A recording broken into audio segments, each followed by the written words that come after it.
Hello, stranger. Guess what? I'm. You bet. Well, it's been a while. I been out there working on my van again, and still haven't got it running. I do have a friend who's helped me out on it, and hopefully this weekend it will be up and running.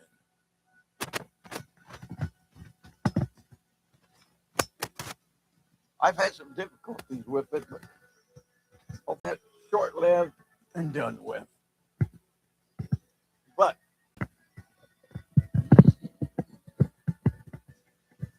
in the time, I got another mic.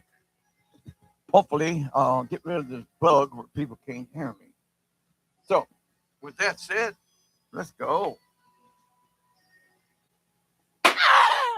I have some things to say, so take it on the way and listen to me, to be.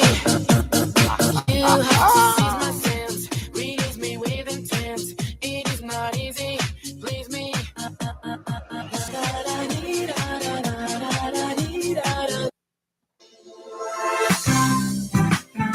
Yeah, there, here we are.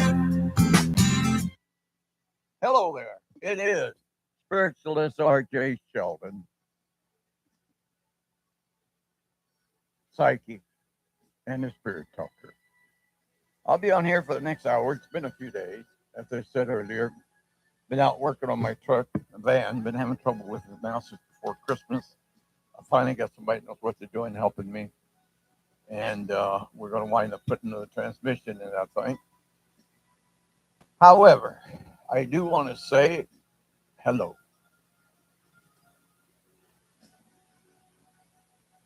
Today I'm going to talk a little bit more about my book. I've got another story to read out of it. The publisher came out with a beautiful. They took the cover I had and modified. And by God, they just went to town and made something beautiful out of it. And I'd like to share that with you. If you'll give me a moment, let me bring it up.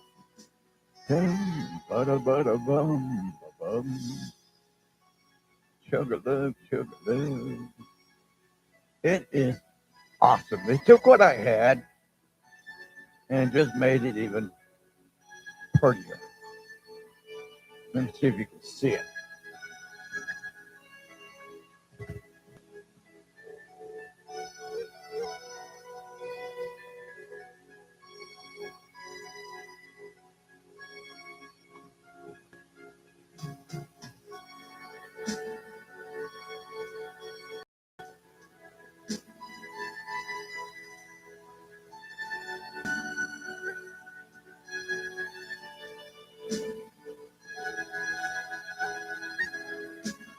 A little hard to do on the YouTube side, a little better on the Facebook side. Let's see here.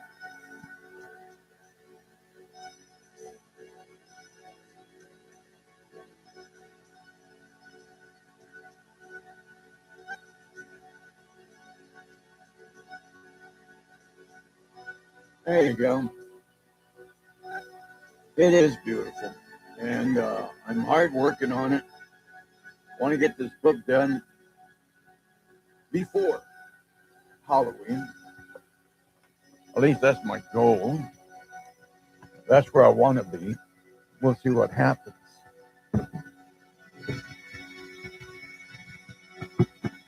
I am going to pick out a story out of my book.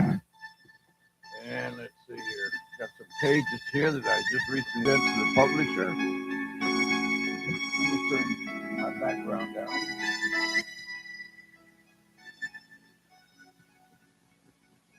Here we go. Let's see here.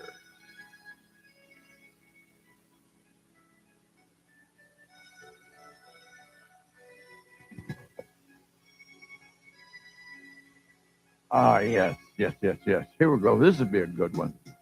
This one is going to be part of chapter 6 the teenage years.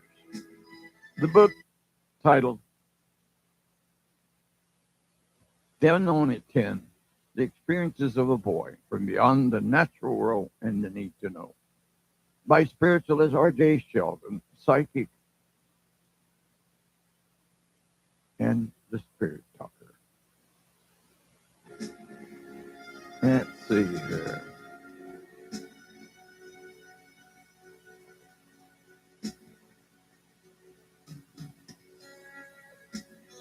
Okay, we went over this story last week before last. Let me get to the story I want to read to you today.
Okay, I read through it. Just kind of remind me. This is the portion that I've already said. It's over 40 pages that I've sent over to the publisher and my ghostwriter. My ghostwriter's name is Edward Jones. Company is Pacific, like the West Coast Pacific. Ghostwriters Inc. / Brooklyn Ghostwriters. They subcontract to other ghostwriters to come help out. So with that said, we'll get going here. This took place when I was about 13, just as I reached my teenage years. My friend Sam had moved on. He wound up in the Navy with my brother. He was gone. My friend Ronnie had gotten married. Well, started dating this girl. Moved to South Texas out there by the coast, or Southeast Texas there. Went to work out there at Rockport, Ingleside, I guess it was. And I continued to go to school here. No, wait a minute. This is a little bit before that. Yeah, this was a little bit before that. I'm sorry, jumped the gun. No, we hadn't. Sam was still here. Ronnie hadn't got married yet. No, he was on. Sam was only a couple years older than me, so he was 15. So, however, a friend of Ray, who later him and I became very close when Sam did join the Navy, and Ronnie and then brother Tom and everybody started moving their own different way. I got a call from him, and I won't say it was late one evening, asked me if I could meet him at this lady's house. Now, I remember her name. I'm going to call her Miss XY. I said, why? He said, well, this is the lady that I cut her grass and trim around the house for her. And she goes to the same church as my mother. But she's been feeling things and hearing things. And I was telling her about you and how you know, are weird. We didn't know the term psychic yet. And that you could communicate with people on the other side of the fence. He said, well, you should invite him over one day. So this is what he was doing, invite me to come over there and see what's going on. Mind you, I'm 13.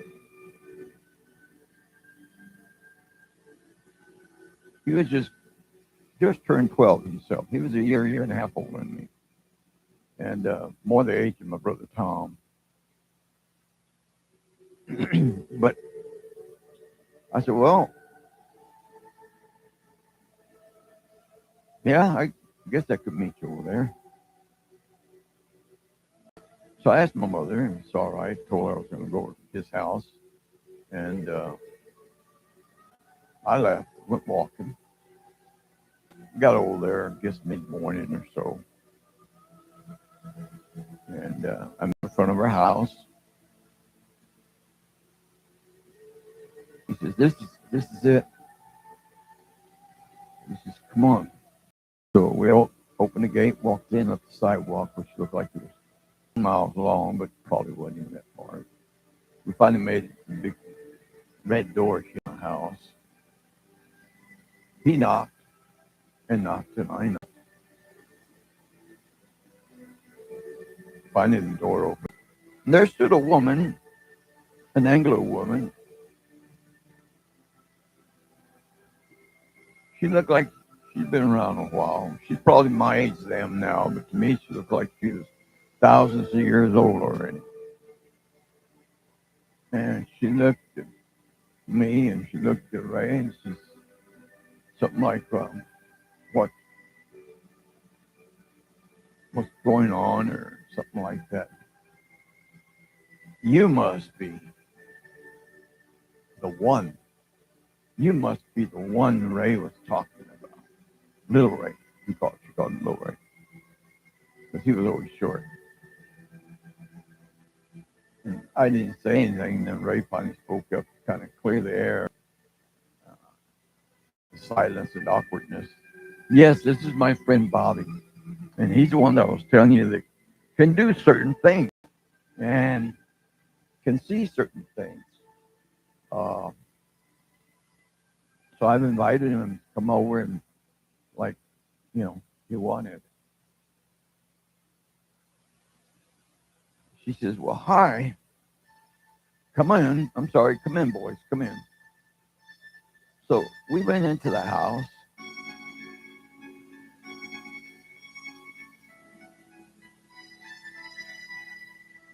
And I did feel something. An uneasiness about it. Something eerie, I guess you could say. She invited us into the kitchen. She said, boys want a couple of cookies, some milk, or soda or something while we talk? I looked at Ray and said, yes. She said, Bobby, my name is, and I can't remember her name. Like I said, I'm going to call her Miss XY. And I reached up and shook her hand. And we sat down. She brought us a couple of cookies. I don't remember what they were. Oatmeal or something. They were homemade. We sat there and ate and we talked. She said, well, I don't know what Little Ray has told you, what I go through, but I guess if you want, I could tell us, no, please don't tell me anything. Let me figure out and tell you. Because if you tell me and I tell you, you're going to say, well, I just told you that. She's very good. Pretty bright for a kid, or a young fella anyway. So she said, well, why don't we do this? Let's get through here and we'll go. Now, if you'll let me when we get through here, let me just walk around the house. Now, I had brought in my pocket a little bit of my mother's holy water. She kept under the room, where she kept all her saints and prayers and things for people. And I brought my own rosary from my house.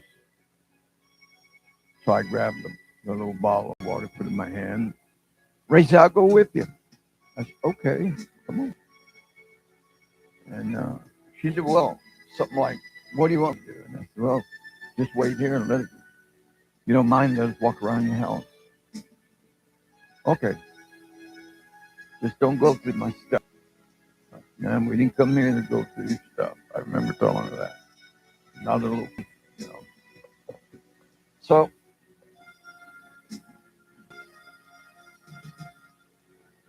I remember we came out of the kitchen. It's almost a round doorway, big enough for two standard doors. We walked in, they pushed it back into the living room or the foyer where the front door was. And then, kind of like my mother's house, you take a right, a small area there, and to your left was, to your right would be another bedroom. Then you go down a little bit to your left, another bedroom, and I think at the end of the hall was a family bath and another bedroom next to that. So I think a total of 3 bedrooms. And I handed Ray the crucifix. Now Ray was raised Jehovah's Witness. They don't believe in carrying crucifixes or rosaries or anything of that nature. As well, if you're going to walk with me, you're going to carry it. It's Jesus. Okay. I said, I just want you to hold it up as we walk. And I had no idea what I was doing. I'd never done this before. But I had my holy water. I did see the, no, I don't think that's just the money. But we went into the first bedroom, walked around. The only thing about that room, it smelled old. Now, apparently it was her son's room because it had all these old trophies and ribbons hanging everywhere. Didn't look like anybody been on that bed in age. But it felt okay. The persona was clean, you know. We stepped back out in the hallway and I sprinkled a little more holy water. Threw some on Ray and me. Hey, protecting us. And I said a prayer, our Father or something. Then I made up a little prayer. We started down the hall. Now in that bedroom, I got a cold chill. And my arms kind of shriveled. I really didn't know what to do. I didn't know what was going on. Something's there. And I started talking. I said, "Look, whoever you are, I was so scared that we just want to know why Father Miss X why. You know, if you're dead, you should already be gone into the light. You should be gone to heaven. You need to go." And I felt like a whoosh by me. And the coldness in the air was gone, or the chill. And Ray looked at me and said, "I felt that." And he held up the rosary and held it up. And I said, "Well," we walked over and the restroom was there, so we went in there. There was nothing. And that bedroom was set up for like a girl, dollhouse, and toys, you know, for a girl. So I guess that was her daughter's room. These 2 children had done grown up and moved away, living their own lives. When we decided to go into what I had no idea of the difference, but it was the master bedroom because there was another bath and a half in there. And of course, her bed and dresser and all that. It hit me. Oh, I felt that my arms just shriveled up like fish skin. I said, all right. Now I got scared, wanted to run like hell, Ray said, I'm cold. I want to go. I said, no, come on.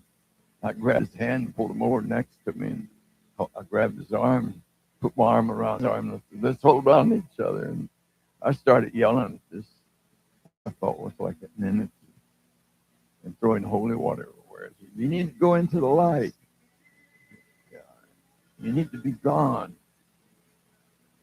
God wants you to go where He is. Stuff like that. I had no idea what to say, but then I prayed the Lord's Prayer and prayer out of the rosary, Hail Mary, stuff like that. Sprinkle holy water. And I heard it. It wasn't real plain, but I heard it. No. You go.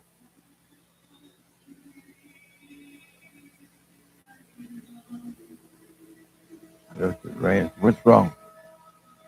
I thought I heard something. And then again, it was, go. This time it was screechy eye. And Ray looked at me and I thought he was going to turn into a sheep. He got so felt. I heard that.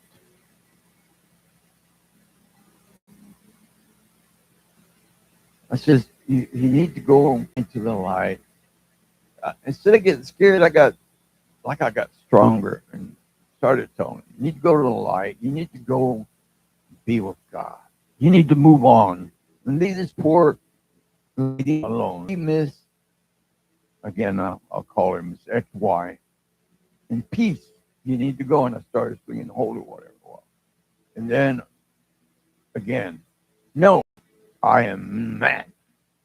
Mad. It wasn't that point, but you could tell. I'm mad. I'm mad. At who? My life. She brings men. My house. She brings men. My house. She brings men into your house. I didn't hear anything. Man, you gotta leave. You. Well, my little butt was eating my underwear. Ray was ready to just crash out the door. He said, I heard that. Let go of my arm. Let go of me. I can hear what he's saying to you.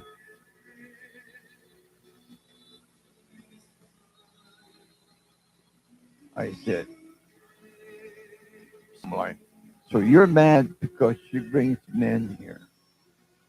Boyfriends? Men. Forget me. Forget me, she does. Something like that, but I could make it out. He was upset. Apparently it was her husband's spirit. And he was upset that she would bring other men into that house. I guess I thought, well, maybe she's, ready for a new life or something, I'm only 13, so I'm only grabbing at straws there. And I thought, but you're not here. If you're her husband, you've already gone. She's still here. You don't belong here no more.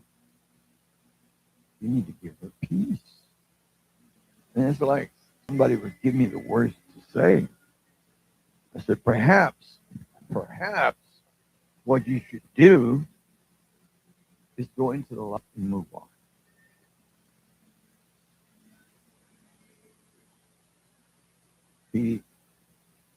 I can't say he ran out, but all of us stuff fell off her dress on the floor. And it was like, I don't remember if it was a glass or an empty vase, crashed to the floor.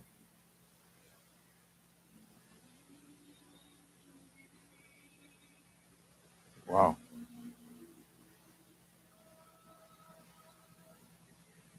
Well, Miss X come running in there and said, what in the hell is going on? Y'all broke it. No, man.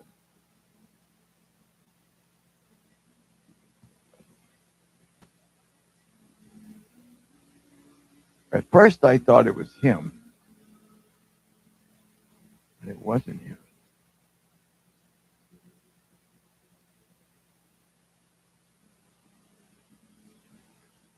He was still there, but there was something else, something dark.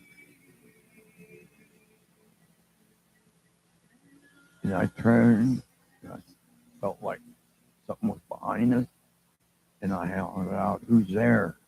Now, Miss Ex-wife has left, and there was a curtain in the doorway. The door was gone. She had a curtain there for privacy, and it kind of waved open and shut, almost like a gust of wind had gone through it, but there was no wind. So we go into the hallway toward the other bedroom, which would have been her daughter's bedroom, and I could feel that cold, scary feeling, and I started throwing holy water. I said, "Whatever you are, whoever you are, you need to get out." Now, from somewhere deep inside of me, it came out. This spirit needs to leave. You need to get out. You don't belong. Get out. And I kept throwing holy water, and I asked Miss Ex-wife and yelled at it, "Get out. You don't belong here. I live here. This is my house. Go to the light. Get out." Ray, I said, "Jump in, help us." He did. Get out. Get out. Yeah, you need to get out. I said, "You got to holler, Ray. You got to holler." Of course, we're kids who got voices like women. They're so squeaky, But after a while, I didn't feel the weirdness. I said, I think either it left or we run it off. She said, "So who were you talking to in the other room?" I said, "Oh, come on." So we went back in there. In that room, we're standing in front of women. I guess it was like she'd been drinking tea or something, she said. That was her glass. And it was knocked off on the floor. Broken. Well, she had a vase up there with little roses in it that she picked from her garden a couple of years. She thought, "I thought if you all busted my vase with the roses in it, those are out of my garden." So what was going on? I said, "Well, it looks like your husband is the other spirit has been coming at you." Says, "What do you mean?" "Well, it sounds like he says he's mad because you bring other men in the house. And it sounds like he's saying you're forgetting him." And she chuckled. "Not only do I bring other men, I bring other women. We have a prayer group here once a week, and I think she said Thursday night or Tuesday night. I don't remember. And we pray. We go through the Bible, and we pull a prayer, we read it and talk about it, and get each other's interpretation of what was being said in this verse, or how we interpret it, and stuff like that." And I said, "Okay." As well, you need to tell him. And I said, "I could feel him here." And then I heard it. "Mad." But it comes out, "Mad, mad." And you just make it out. And he's here and he's saying he's mad. "Explain to him." I said, "Explain to him." And I didn't know his name. She says, "William, if that's you, or is it you, no one can replace you," I believe is what she said. "I not forgetting you, or not forgotten you." And these men that come here, they only come here to read the Bible with me, that Bible group, and they bring their wives or their girlfriend, but mostly wives. And we read in the Bible. Do you not see the women? I'm not forgetting you. You don't have to worry about it. They're just here for prayer.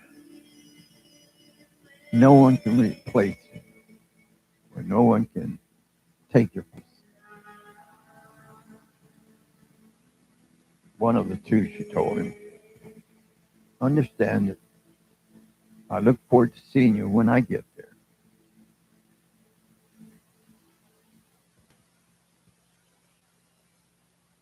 Then it seemed the tension in the air or the feeling seemed to come. I said, I think he left.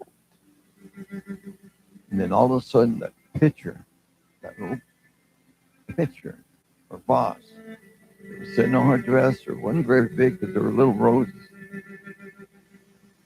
Came flying to the top of that dresser, which was taller than Ray and I, and about not quite breast high to her. That vase came flying down right at her feet, and the rose actually fell in between her feet.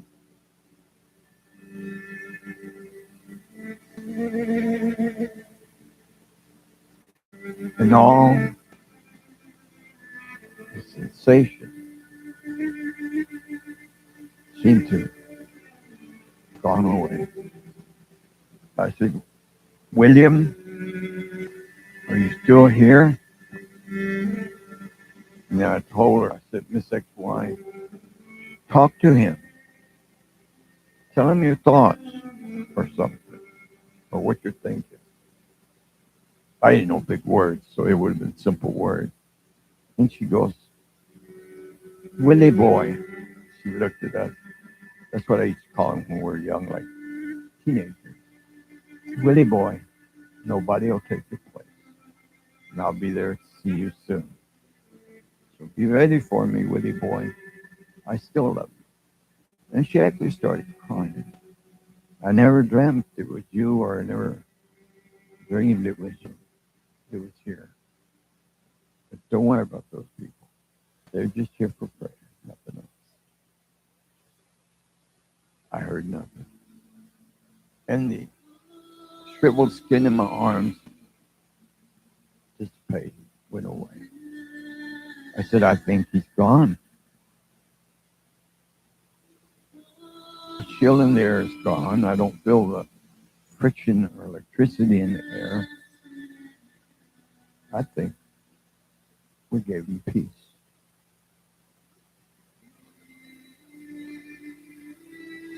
Well, we stood there and we talked for a while, and she couldn't believe it. She says,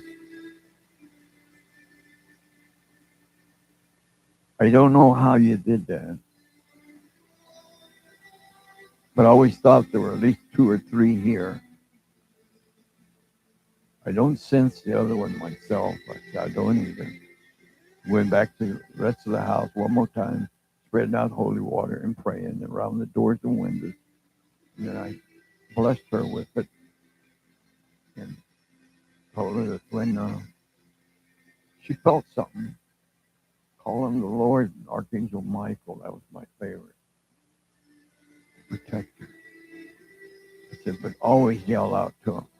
Tell them they have no business here. This is your dimension. This is your world. Their world is beyond.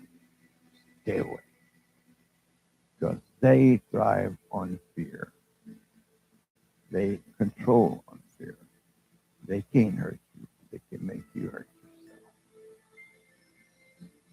So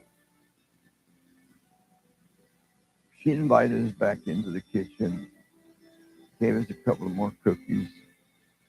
I think I had a glass of water, and Ray had another milk. And she looked at us. It's all right, boys.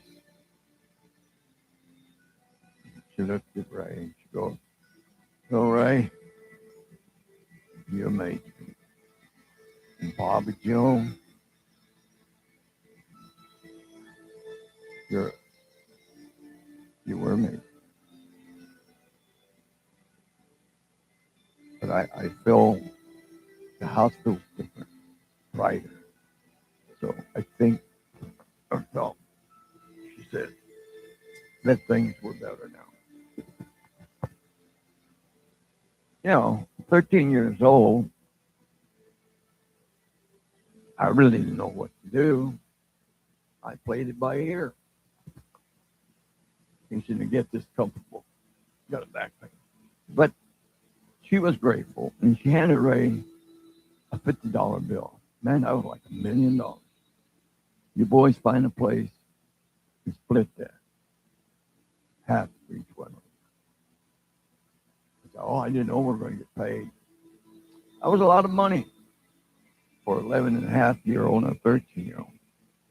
That was a lot of money. We were able to get it.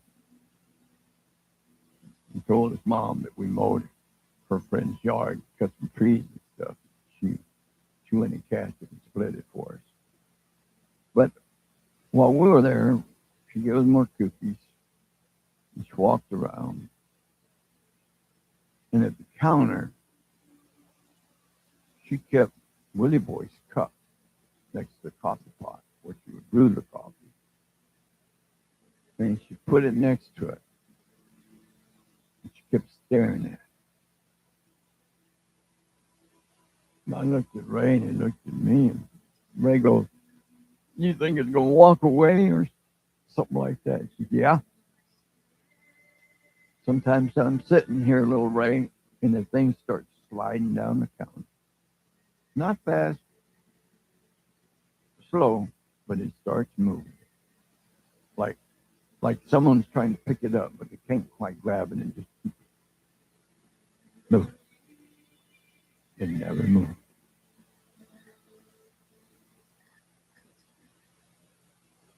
And she stood there. She looked out in the hallway. The hallway's quiet. I said, yeah, it feels like everything's clear. No. My daughter's bedroom door every now and then will open and shut. I said, just open, and then bam. Open, bam. No windows open.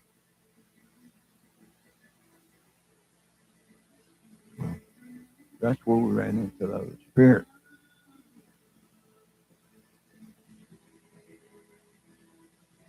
And I said,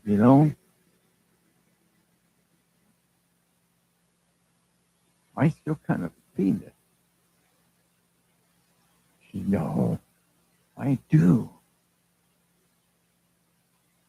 And I saw through the side of my head or face like something went towards the front door. I said, it went out the front door. We go out, and I feel the strangeness of this thing. I can't explain it. It's like it went into the backyard in a little woody, uncut for long. I'm talking about deep in the back and outside the fence, but she had a big, big lot. She said, I don't go back there. It's kind of spooky. She said, come on, Ray.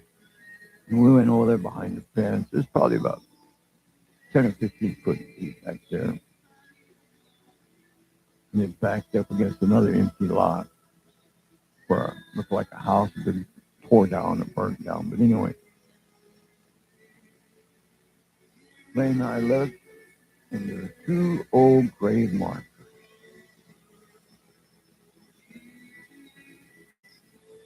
We hollered out at her. Did you know there were graves here? No. There were two old graves during the dated back in the 1800s. But stuff had grown up around them. These things were ancient. There was a man and woman, apparently. They didn't really say how they died. If they were lying there, 1890 or something. Maybe the original landowners there. And, well, I say original, but whenever they settled there. But she got a hold of the state, and they actually moved the graves to the big graveyard. It was interesting.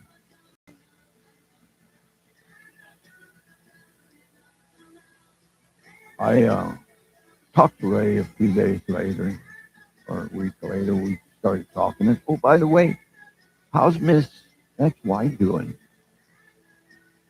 Oh, I was over there. She asked me to come over and help her transplant some roses she had bought into the dirt in front of her house. And I got stuck all over. But she said that everything's feeling real nice in the house. She doesn't feel scared anymore. She feels comfortable. She should tell you thank you, whatever you did. Or maybe you just gave her confidence, whichever. Awesome. Then one day, him and I were just riding our bikes, looking for Sam. Like Frank and Ronnie trying to figure out where they were.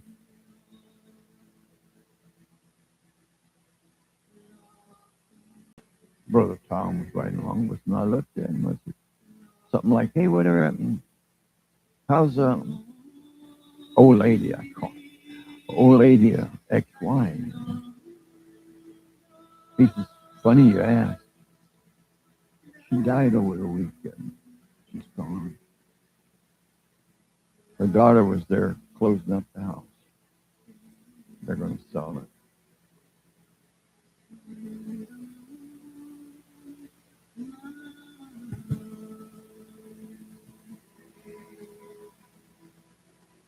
I felt bad. I didn't know the woman like Ray did. He'd been, she had also told me when we were talking in the kitchen when we first got there, uh, when she told her not to be digging her stuff, she reminded Ray, "I go to church with your mother." I know. So I guess just to make sure we didn't get curious at the time and dig through her jewelry or whatever she might have back there. But for the few minutes that I knew her, she seemed like a really nice woman. And I think she was probably either German descent or Polish even, a little Hispanic. I think she said her husband was mixed, um, Spaniard and English or something. I don't know. But she done left. She done gone to be with her husband. And I'll ask you, what would you do at 12, 13 years old? You know, it's got to be spooky. It's got to be scary. And it was. I can't explain it. I not only thought of it as scary and spooky and all, but it is. When you walk around a house and you're 9 or 10 or 8 or 6 or 7, you by yourself, maybe watching television, laying back with your head of the chair or the sofa, and you feel things. Your hair on your back or your neck kind of curling up. And you wonder, well, where's everybody at? Or you don't pay attention to it. Sometimes I did. Sometimes I just leave me alone. But when you hear something in the background,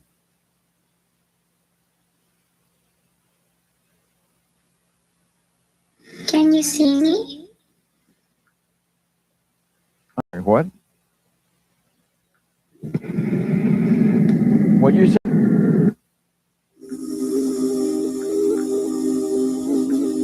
I'm sorry. What'd you say?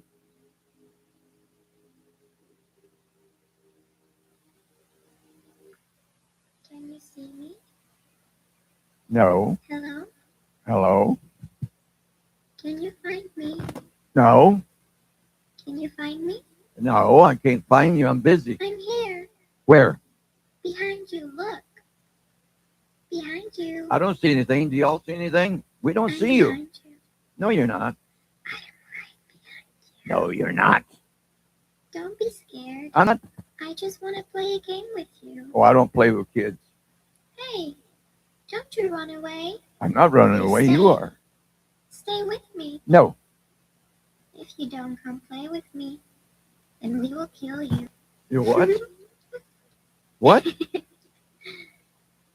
I don't think so.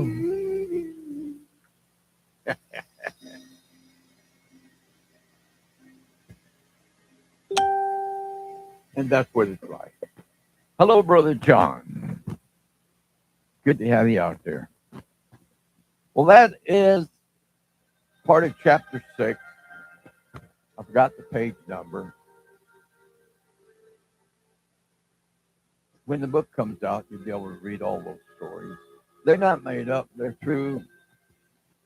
Unfortunately, my good friend Ray Becca, he passed away in 2012. I'll miss him. I miss him today. I miss him till the day I go. They were all good friends. Ronnie's gone. Sam stays busy with his wife. Reminds him of an old song in the class of 57. My brother's gone. Chris is gone. Mickey's here. I'm here. And a few others still here. Mickey, Sammy's brother. And Chris was their cousin. He was also Ronnie's cousin. Turns out they were all related and didn't know it. Small world.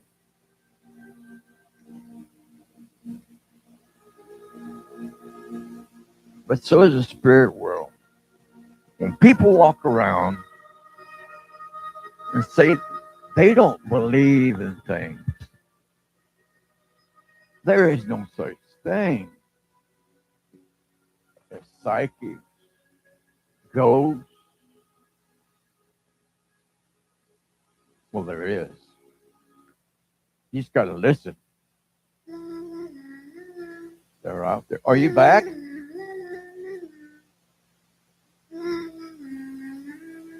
It's time to go.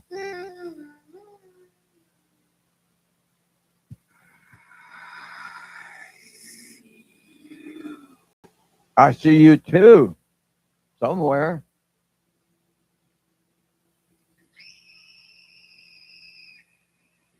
Oh, well. What do you do? All you can do is cope with it.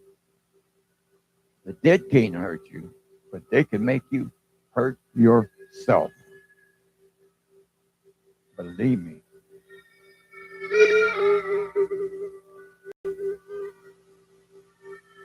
No, no, no. You don't want to be part of that. You're 10 years old, 12 years old, 13 years old, 14 years old. People are telling you you're cuckoo because you hear stuff that ain't there. Mm-mm. Knock, knock. Who's there? You're a nightmare. Oh, my nightmare. How about that? They don't give up. You don't give up. When you run into things of that nature, spirits, voices, you can't let them take control. Fear lets them take control. So don't let them put fear in you. Be strong. Move forward.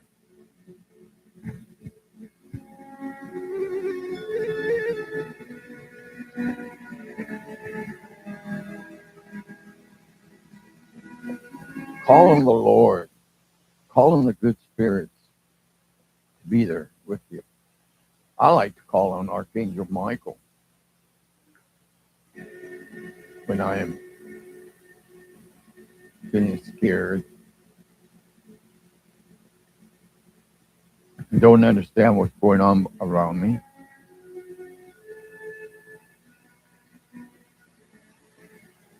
I would like to say, if anybody's out there and you'd like to call in, ask a question, you can call 210-416-4538, and I'll be glad to answer a question for you. Or you've had a run-in with something like this, and you don't understand how to deal with it. I'll be glad to. I don't claim to be an expert, but I've certainly had my experiences. I'll be glad to help you where I can. You can join me live on YouTube, RJ Shelton, or Facebook, RJ Shelton. You can look me up in the phone book, in the website. I have a couple of ads. Psychic Visions by Spiritualist RJ Shelton. I'm here. I won a couple of awards. But my biggest thing right now is my book I'm writing. And I'm hoping to get that done soon. A lot of stories, they're all based on the things that I've gone through as a child, as an adolescent, teenager, young adult, and now as an old fart. I hope you enjoyed my story. It was real. It's true. I wish Ray was still alive so he could back me up on it, but it is what it is.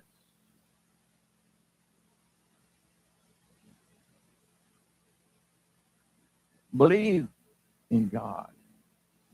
Believe in Christ. The Lord knows every time they try to disprove God Almighty and the Lord Jesus Christ, they wind up proving his existence.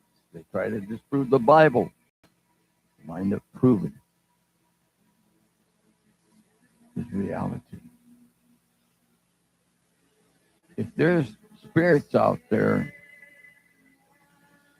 why can't you be a God?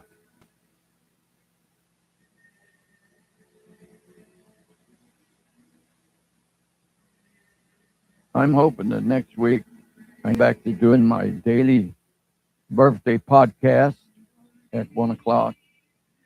I'm hoping to get my car back on the road. My wife's home. She'll be homesick for the next 3 weeks.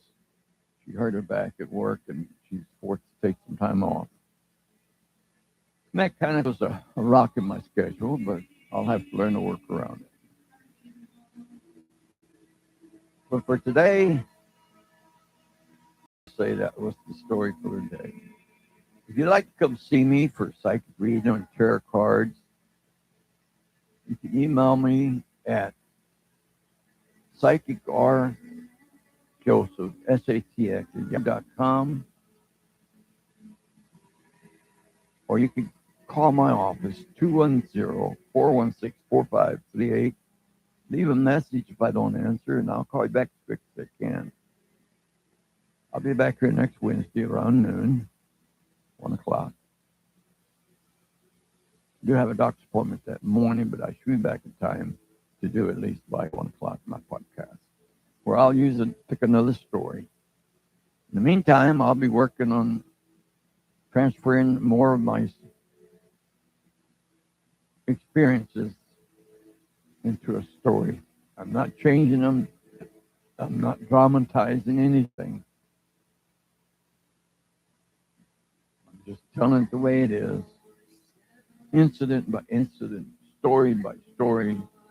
Some of my witnesses that are still alive today are like Ray and my mother, my dad, my grandmother. They moved on already, Ronnie. But I don't give up.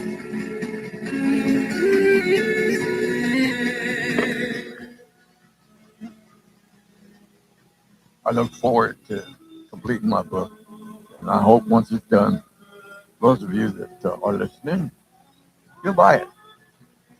Okay. Get the rest of the story, I guess you say, like Paul Harvey used to say. Till next time, spiritualist, R.J. Sheldon, signing off.